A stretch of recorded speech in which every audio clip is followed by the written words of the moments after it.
आज म यहाँहरूलाई दुबई लगायत संसारको कुनै पनि मेट्रो कसरी चढ्ने भन्ने सिकाउन गइरहेको छु र कुनै पनि मेट्रो चढ्नको लागि तपाईँलाई मेट्रो कार्डको आवश्यकता पर्छ र दुबईमा हामी यो कार्डलाई नोल कार्ड भन्दछौँ जुन आरटिएले दिँदै गर्दछ र यो नोल कार्ड तपाईँहरूले कुनै पनि मेट्रो स्टेसनमा यसरी टिकट मेसिनबाट अथवा टिकट अफिसरबाट जसरी अहिले लेफ्टमा देखायो टिकट अफिसरबाट लाइनबद्ध भएर किन्न सक्नुहुन्छ र मात्र यति भयो भने तपाईँले यो कार्ड पञ्च गरेर तपाईँ मेट्रो चढ्न सक्नुहुन्छ। तपाईँलाई योभन्दा बाहेक अरू केही पनि आवश्यकता पर्दैन र भित्र जानको लागि अब यसरी रातो एरो आयो भने तपाईँ त्यहाँबाट भित्र जान सक्नुहुन्न भने यसरी हरियो आएको ठाउँबाट चाहिँ आफ्नो कार्ड पञ्च गरेर तपाईँ भित्र जान सक्नुहुन्छ।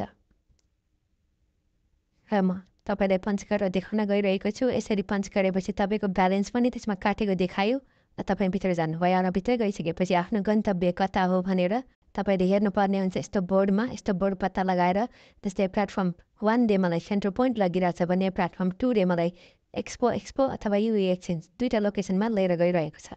तपाईँलाई कता जान जरुरी छ त्यो हेरेर आफ्नो प्लेटफर्मतिर जानुपर्ने हुन्छ। गलत जानुभयो भने तपाईँलाई उल्टा दिशातिर लिएर जान्छ। र यस्तै मलाई बुर्ज खलिफा जानु छ भने म प्लेटफर्म 2 युज गर्नु पऱ्यो जसले 25 नम्बरमा बामा झर्नुपर्ने हुन्छ। र यसरी मेट्रो आफ्नो प्लेटफर्म जानको लागि तपाईँले एस्केलेटर अथवा लिफ्ट युज गर्न सक्नुहुन्छ। एस्केलेटर युज गर्दाखेरि दुबईमा भने तपाईँ राइटपट्टि उभिनुपर्ने हुन्छ र लेफ्टपट्टि खाली ठाउँ छोडिदिनु पर्ने हुन्छ जहाँ चाहिँ मानिसहरू हिँड्दै जान्छन् जसलाई हतार भएको हुन्छ।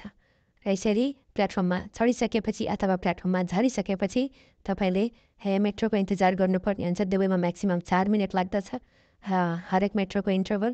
र त्यसपछि तपाईँ मेट्रोको ढोका खोलिसकेपछि अब केही पनि गर्नु पर्दैन, मात्र गएर बसिदिने हो र आफ्नो गन्तव्य पुगेपछि ओर्लिएर फेरि यसरी हरियो एरो देखाएको ठाउँमा कार्ड पञ्च गरेर बाहिर निस्किनु पर्ने हुन्छ। र कार्डमा ब्यालेन्स हाल्नको लागि भने यस्तो खालको मसिनमा गएर आफ्नो नोल कार्ड खुसाउनुहोला, राख्नुहोला र नोल कार्ड राखिसकेपछि तपाईँको त्यहाँ कार्ड टपअप भन्ने अप्सन आउँछ। तर कति दिराम हाल्ने हो छानेर तपाईँले आफ्नो कार्डमा अथवा पैसा लोड गर्न सक्नुहुनेछ र त्यही अनुसारले आफ्नो यात्रा सुनिश्चित गर्न सक्नुहुनेछ। धन्यवाद।